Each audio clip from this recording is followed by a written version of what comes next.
আমি solid start করার পর থেকে ফাইজাকে যে খাবারগুলো দিয়েছি তার মধ্যে এই রেসিপিটি একটা। এটার ডিটেলস ভিডিও এখন আমি আপনাদের সাথে শেয়ার করব। হ্যালো এভরিওয়ান, আপনারা সবাই কেমন আছেন? আই হোপ আপনারা সবাই ভালো আছেন। আমরা আলহামদুলিল্লাহ অনেক ভালো আছি। আমি অলওয়েজ ট্রাই করি বেবিকে হেলদি ফুড দেওয়ার, আর এটা এমন একটা ফুড যেটা বেবিদের জন্য অনেক হেলদি। আপনারা অনেকেই হয়তো বা হোমমেড সেরেলাক সম্পর্কে জেনে থাকবেন। এইটা অনেক অনেক হেলদি অ্যান্ড খেতেও এত ইয়াম্মি, বেশিক্ষণ খাওয়াতে টাইমও লাগবে না। অ্যান্ড আমি বাজারের কেনা প্রোডাক্ট বেবিদের জন্য কখনোই সাজেস্ট করি না। আমি অলওয়েজ ফাইজাকেও হোমমেড প্রোডাক্ট দেওয়ার চেষ্টা করেছি। তো ওর যেহেতু এখন 2 ইয়ার প্লাস, তো আমি গরুর দুধটা দিয়েই করে দেই। তো একদমই খাঁটি গরুর দুধ দেওয়া যাবে না, সাথে কিছুটা আমি পানি দিয়েছি। অ্যান্ড ওর যখন ফার্স্ট সলিড স্টার্ট করি তখন কিন্তু দুধ দেই নাই, দুধ দিতে হয় 2 ইয়ার প্লাস হলে। অ্যান্ড আপনারা যারা সলিড স্টার্ট করেছেন বা করবেন তারা অবশ্যই ফর্মুলা মিল্ক না হলে এখানে আপনারা পানি দিয়েও করতে পারেন। দেন আমি এখানে চিজ দিব।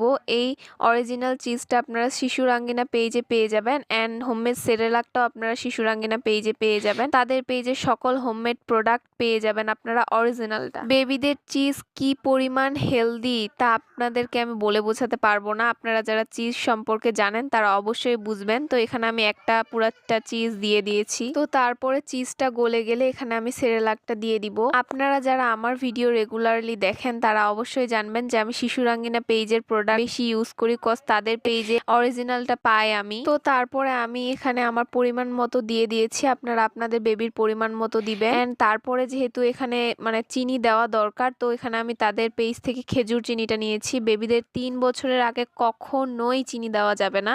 এখানে আপনারা তাল মিশ্রি অথবা খেজুর চিনি ইউজ করতে পারেন। আমি এখানে খেজুর চিনি ইউজ করেছি, এটাও আমি তাদের পেজ থেকে নিয়েছি। তাল মিশ্রিটাও পেয়ে যাবেন আপনারা তাদের পেজে। এই তো এটা একদম রেডি এখন খাওয়ার জন্য। যাদের বেবিদের নিউ সলিড স্টার্ট করবেন তারা আরেকটু লিকুইড রাখবেন। আর অনেকে আমাকে আস্ক করেন যে 5 মাস বেবিদেরকে দেওয়া যাবে কিনা। 5 মাস বেবিদেরকে কেন আপনারা সলিড স্টার্ট করবেন? আর অবভিয়াসলি আপনারা 6 মাস প্লাস হইলে তারপর বেবিদের সলিড স্টার্ট করবেন। 6 মাসের আগে প্লিজ আপুরা আপনারা বেবিদেরকে সলিড স্টার্ট করায়েন না।